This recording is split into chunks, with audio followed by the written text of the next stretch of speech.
अरे अगर मन राम में रमता रहेगा,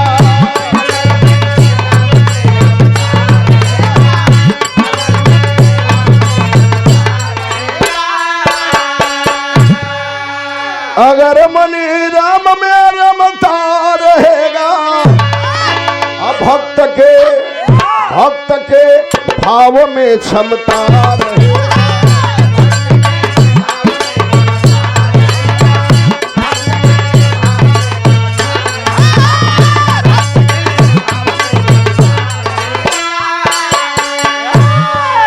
तनी सुनाऊ मंगरू चौधरी गईला अपनी सढ़ुआ ने साढ़ू से कहला बड़ा गरीबी में जिंदगी कटत बा, गाय भैंस रखले हैं ऐसे गुजर होत ना बा, लड़का परिवार ढेर हो गई। कहला सढ़ुआ गेरे मर्दे कुल काम छोड़ा, कहलस के मर्दे तू कैसे मकान उकान कुल बनवा ले हो। कहलस कि हम रात का चोरी करीला, रात का सबरी रखले ही जाइला, नकब लगाईला आ सोना चांदी चुरा के बेचीला, अपन घर द्वार बनवा ले, ठाट से खाईला पीला। आई सबरी ला तू चोरी कर। कहलक अरे हम कृष्ण भगवान का पुजारी हैं, कैसे चोरी करब। कहलक अरे मर्दे कृष्ण भगवान से बड़का चोर के रहे, केहू के घर में का दही दूध छोड़बे ना करब। इतने न बाकी तू सोना चांदी चोरेबा उ दही दूध चुराबे। अब साढ़ू को बात मान के सबरी लेके आ गईला मंगरू चौधरी। का करे लगला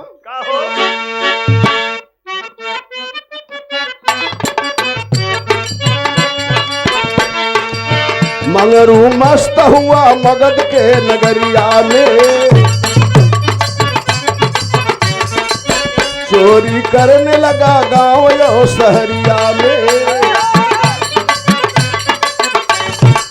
उसी धंधे से वो परिवार को चलाता था, उसे चोरी के सिवाय और कुछ न भाता था। बात एक रोज की साधु से एक दीदार हुआ, मगर वो देख करके मन में तब विचार किया। मंगरू चौधरी आइला और चोरी करे लगला, रोज रोज नकब काटे सोना चांदी लोगन के घर में से चोरावे लगला। 5 दिन बीतल रहल चोरी करे, 6वां दिन गईला चोरी करे। जगरम भइल गांव वाला बरछी भाला लेके पोकिया लेला, भागत भागत एगो जंगल में जाके पेड़े पर चढ़ गईला। गांव वाला खोज के चल गईला, मिलला नहीं। वही पेड़े पर सोचत हम कि जो गांव वाला पकड़ ले रहता, एक बरछा मरता तो हमार पता ना चलित कि कहाँ हमार लाश बा, चिन्हे लायक ना रह जाए। सबेर भइल उतर के चलना, एगो महात्मा जी मिल गई ना। कहला महात्मा जी खबरदार, आई लोटा अपन दे देना तो तोहार दाढ़ी बाल झोटा सब उखाड़ ले, मार दे बरछा से मर जेबा। कहला कि काहे बेटा काहे लोटवा दे दी तोहके। कहला हमार बहनी खराब हो गई, लोटा दे दो। महाराज जी कहला काहे कुल चोरी करत हुआ। कहला हम चाहते नहीं कि इलाका में सबसे धनवान आदमी हो जाए। कहला महाराज जी एगो काम कर, 4 गो हमार बात ले लो। आज की बात, पहली बात की कबो झूठ मत बोलिया, दूसर की बात की कबो जरा घर का नमक खा लिया ओकरे घरे चोरी मत करिया। तीसर की कहला कोनो मर्द मेहरारू अगर जवान लौक जा नंगा लौके तो करे शरीर पे एगो पर्दा डाल दिया। चौथ की बात कहला कि कहीं कितनो इमरजेंसी से जात रही, भजन कीर्तन होत रही तो जन तनी कुछ समय जरूर बिता लिया। कहला 4 बात का हम परीक्षा करके लौटम। महाराज जी कहाँ रहेला। कहला ही हमार कुटी बा। गईला मंगरू चौधरी चोरी करे, जेकरा घर के पिछवाड़े बैठे चोरी करे तो सोचा के भाई देकर नमक खैले बनी तो कहा को हो दीपक की भाई की शादी में खैले रहले तिलक में। मन अब 4 गांव घुमला, कोनो घर ऐसा ना मिलल जो ना घर का नमक न खैले हो। कहला कहे न चल गया आज राजा का चोरी कर दी। गईला राजा के घरे, राजा का घर पिछवाड़े जाके नकब काट के चदरा में सोना चांदी सरफी सगरी बांध लिया। चले के भइल राजा के घर में बड़ा बढ़िया बढ़िया मिठाई रखल रहल। अकोर से खात गईला, एगो प्लेट में पापड़ रखल लोहू के खा लिया गछ दे। खैला तो कहला कि गईल भैंस पानी में इतना नमक रहल। आ सधुइया कहले रहल कि जेकर नमक खा लिया ओकरा घर में चोरी मत करिहा। रह देवलिया के बंद कर दी, राजा का दौलत ना ले जाई। बंद करे लगल दिवाली के, जब बंद करे लगल तो सिपाही आके पकड़ लिहल। पकड़ के राजा के सामने पेश कैला। राजा कहला कि ऐसा तो चोरे ना देखली आज ले। कहला कि बताओ चौकीदार रहब? कहला कि नौकरी मिल जाई तो काहे के चोरी करती साहब। राजा जी मंत्री के बोलौल, 7 मीटर के साफा दिहल, बरछा दिहल। कहला कि पहरदारी करिहा, 500 रुपया महीना तोहर खाइल पियल छोड़ के तनख्वाह ही रही। मगरू लगल उछड़े की सलाह नमक खा के राजा का चोरी ना करी तो नौकरी मिल गई। 2 दिन के बाद राजा कहला कि जा तनी 15-20 दिन के बाद लौटब शिकार होके। देखिए रात का पहरा बढ़िया से दी है। राजा चल गए शिकार खेले, मगरू रात के पहरा देते हुआ बिरहा में एगो गीत बा। कौन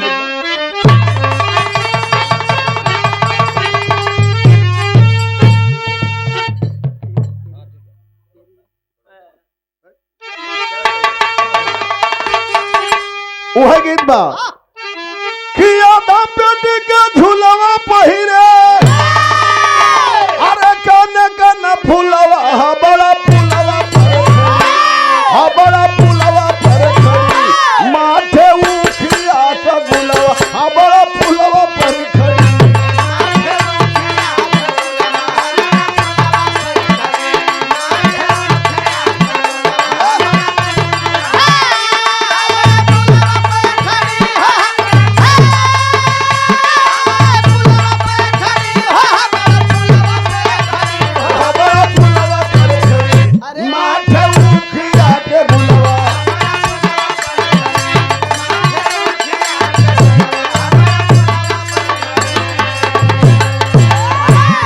रात के हवेली पे पहरा दे तो मंगरू अहिर का भइल कि देवले पहरावा मंगरू ओई राजा दरबारवा राम खतरवा भइल, राम खतरवा भइल।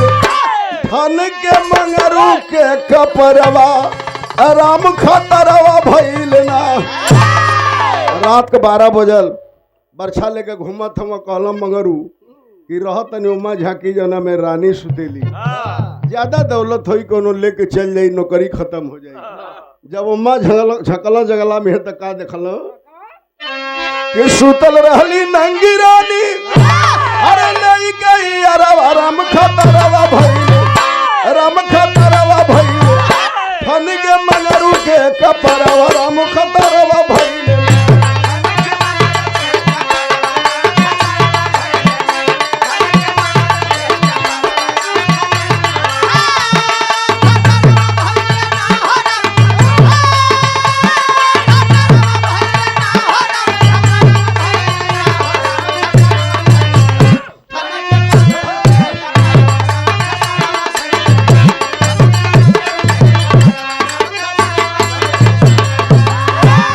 कहला मंगरू देखला कि रानी नंगे एगो आदमी के लेके सुतल रहली। कहला के भाई सधुइया कहले रहल कोई के नंगा देखिया तो पर्दा डाल दिया। गैला केवाड़ी दबोला खुलले रहल, जाके देखला 7 मीटर के जो सफवा पोल रहल धीरे से ओढ़ौला, केवाड़ी भिड़कौला, पहरा देवे लगला। मंत्री के नंगे लेके रानी सुतल रहल। रानी के जब नींद टूटल भोर में, कहली कि हई चदरा देखा तो केकर है। मंत्री जी पहचान गईला। कहला अरे राम हो राम, इतना मंगरुआ हिर के चदरा पकड़ा गई। देख ले बा राजा से इला पर कही हमार गर्दन कट जाई और हम राजपाट छोड़ के भागब। रानी कहली ऐसा मत करो, हम ऐसा उपाय लगा देव कि मंगरुआ रही नहीं बात के इला पर। राजा मंत्री चल गया अपन दरबार में, काम देखे लगल। रानी बोलौली माली के, कहली कि सुना जितना मन करी उतना तो के सोना जौहरी दे दे, लेकिन रात के बेरा में एक आदमी जाई फुलवारी में आ कही कि रानी फूल मंगले है।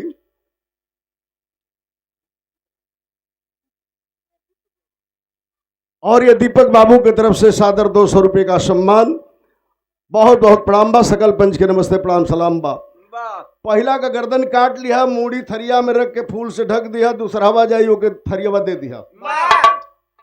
रात के 12 बजल 2 जब बजल, मंत्री जी की दरबार में हम मंगरू के बलौली। रानी कहली चल जा मलहोरिया से फूल मांग लिया।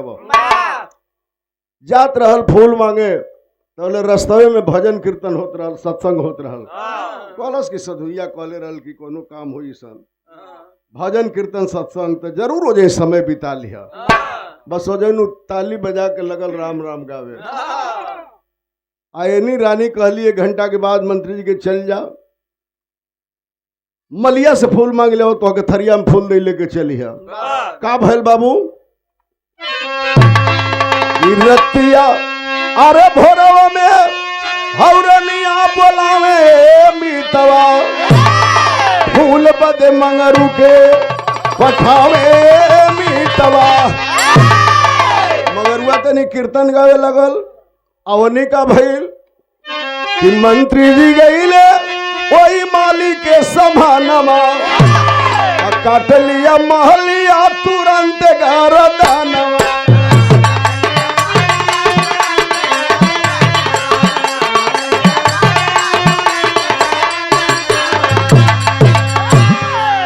थलिया में रख के सजावे ये मितवा, फूल बदे मंगरू पठावे मितवा। थाली में सजाव जाके मंत्री जी का गर्दन भरोवे में काट के ध दिहलस, लाश गाड़ी दिहलस। यानी जब मुर्गा बोले लगल स तब मगरुआ कहलस के अरे दादा हो दादा बुझाता कि नौकरी छूटल।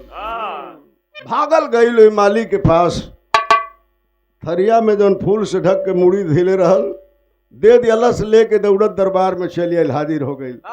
रानी फूल हटौली जब दखली मंत्री जी का मूड़ी तो कहली कि तो मंत्री जी का मर्डर कर दिया।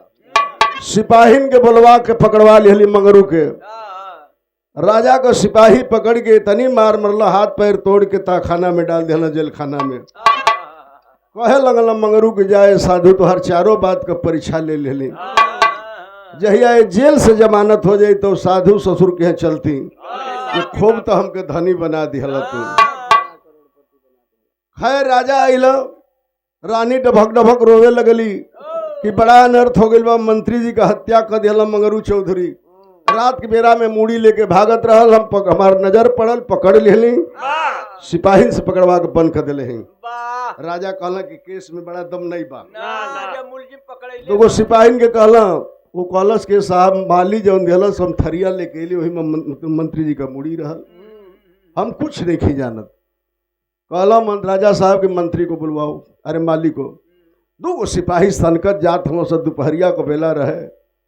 आज जब दखलस मुड़ी उठा के मलिया कहला साला सिपाही इन्नी कहाँ होता कहले जाके दोनों पंखा धैला से कहला चल भोसड़ी वाले मंत्री जी का मर्डर किया है।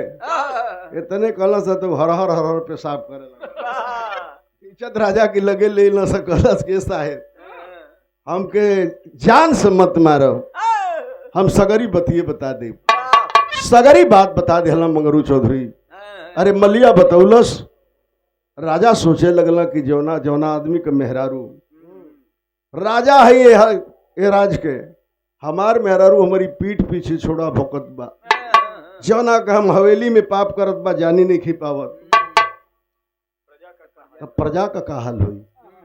सिपाहीन से कहला कि कल पूरे प्रजा को नर नारी को हमारे दरबार में बुलाओ। सब प्रजा को लोग जुटल। मंगरू है सोचता न कि बुझाता कि मंत्रिया तो मरी गई, हमके बुझाता कि जनता के बीच में फांसी उसी दिवाई। लेकिन राजा ऐसा ना कहला। राजा माइक पर खड़ा भइला, कहला कि भैया लोग हमार मेहरारू चरित्रहीन बा। मंगरू के कोनो साधु कहले रहल कि नंगा कोई के देखिया पर्दा दे दिया, पर्दा दे दिया, वो पर्दा पकड़ाइल।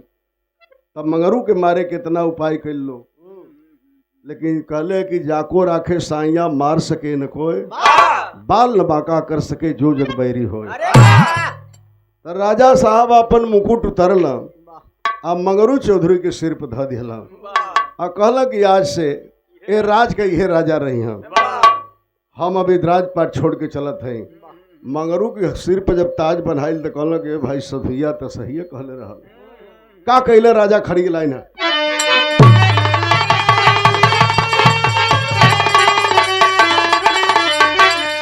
भैली राजा के अरे गलनिया सोचेला मनवा, तजी के राजा रजा धनिया के गईले बनावा।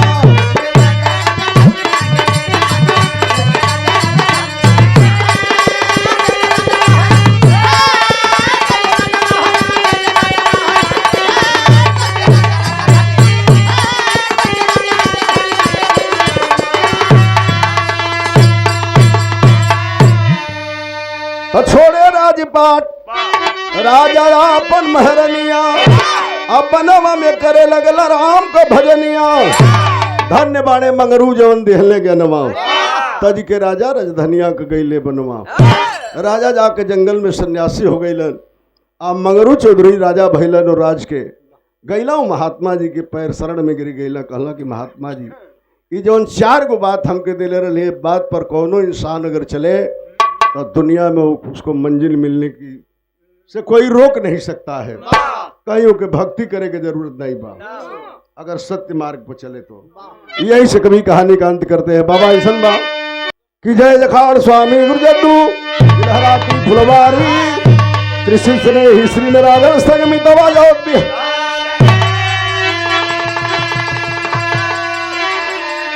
अरे बचनिया माना चारी बबुआ याद राम शिष के लहरे ने लिख